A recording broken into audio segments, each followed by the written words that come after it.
வணக்கம் நண்பர்களே. இன்று உங்கள் செலவுகளை எவ்வாறு கட்டுப்படுத்துவது என்பதை நீங்கள் கற்றுக்கொள்வீர்கள். இதனால் உங்கள் வணிகம் அதன் செலவுகளை ஈடுகட்ட போதுமான பணத்தை சம்பாதிக்கும் கட்டத்தை விரைவாக அடைய முடியும். இறுதியில் புத்திசாலித்தனமாக வளர்ந்து அதன் மதிப்பை அதிகரிக்கும். எளிமைக்காக, ஒரு பாக்கெட் குளிரச்சக எண்ணெய், அதை நாம் ஒரு யூனிட் என்று அழைப்போம். அதன் விற்பனை விலை ரூ.100 ஆக உள்ளது. நீங்கள் ஒரு யூனிட் குளிரச்சக எண்ணெயை ரூ.100க்கு விற்கும்போது பொருட்களின் விலை ரூ.66 ஆகும்.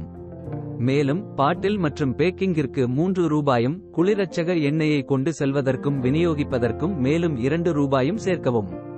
கூடுதலாக ரூ.1 சந்தைப்படுத்தல் மற்றும் விளம்பரத்திற்கு செல்கிறது.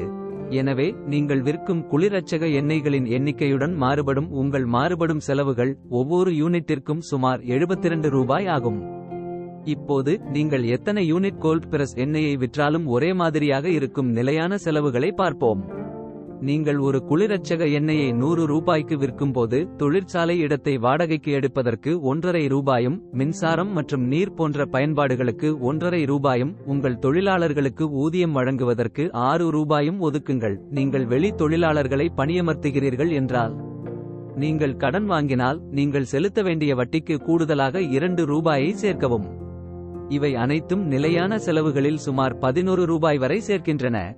நிலையான மற்றும் மாறுபட்ட செலவுகள் இரண்டையும் நீங்கள் கூட்டும்போது ஒவ்வொரு யூனிட் குளிரச்சக எண்ணெயையும் ரூ.100க்கு விற்க ரூ.83 செலவாகும். அதாவது ஒவ்வொரு யூனிட் குளிரச்சக எண்ணெய்க்கும் நீங்கள் ரூ.17 லாபம் ஈட்டுகிறீர்கள். இருப்பினும் நீங்கள் ரூ.5 வரியை செலுத்த வேண்டியிருக்கும். எனவே வரிக்கு பிறகு உங்கள் லாபம் ஒரு குளிரச்சக எண்ணெய்க்கு சுமார் ரூ.12 ஆகும்.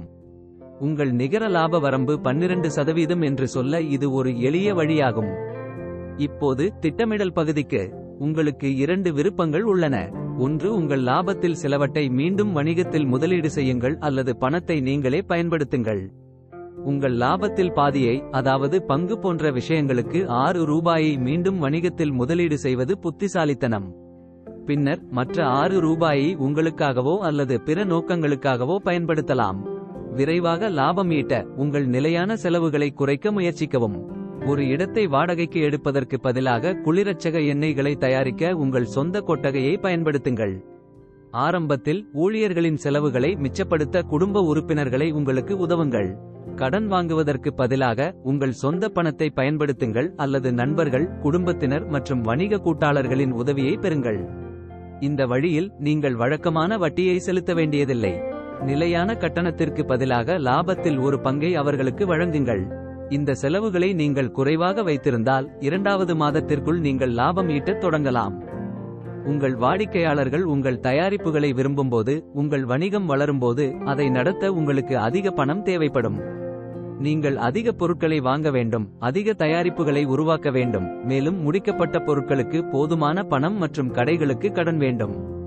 இங்குதான் போதுமான செயல்பாட்டு மூலதனம் இருப்பது முக்கியம். இது உங்கள் வணிகம் வளர உதவுகிறது. இந்த பணத்தை நீங்கள் வங்கிகள் அல்லது உள்ளூர் குழுக்களிடமிருந்து பெறலாம், ஆனால் உங்கள் சொந்த வருமானத்தை பயன்படுத்துவது மலிவான வழியாகும். உங்கள் இலாபத்தில் பாதியை வணிகத்தில் வைத்திருப்பதன் மூலமும் மீண்டும் முதலீடு செய்வதன் மூலமும் நீங்கள் 2 விஷயங்களை செய்கிறீர்கள். உங்களுக்கு வேலை செய்ய அதிக மூலதனம் உள்ளது, மேலும் உங்கள் வணிகத்தின் மதிப்பை அதிகரிக்கிறீர்கள். நீங்கள் மீண்டும் முதலீடு செய்யும்போது நீங்கள் பெரிய ஆர்டர்களை கையாளலாம் மற்றும் அதிக பங்குகளை வைத்திருக்கலாம். இது அதிக வணிகத்திற்கு வழிவகுக்கிறது. இதன் விளைவாக உங்கள் வணிகத்தின் மதிப்பை அதிகரிக்கிறது. முன்னோக்கி பார்ப்போம். நீங்கள் தொடர்ந்து கடைகளின் எண்ணிக்கையை அதிகரித்தால் முதல் ஆண்டின் இறுதியில் உங்கள் வணிகத்தின் மதிப்பு ரூ.29 லட்சம் முதல் ரூ.39 லட்சம் வரை இருக்கும். நீங்கள் 2வது மற்றும் 3வது ஆண்டில் இரட்டை ஷிப் வேலை செய்தால் உங்கள் வணிகத்தின் மதிப்பு ரூ.60 லட்சம் முதல் ரூ.78 லட்சம் வரை மாறும். உங்கள் வணிகத்தில் எவ்வளவு அதிக பணத்தை நீங்கள் மீண்டும் முதலீடு செய்கிறீர்களோ அவ்வளவு அதிக கிரெடிட்டை நீங்கள் பெற முடியும், மேலும் நீங்கள் விற்க முடியும், மேலும் உங்கள் வணிக மதிப்பு அதிகமாக இருக்கும். All the best. Please like, share, subscribe to Vyapara Coach channel.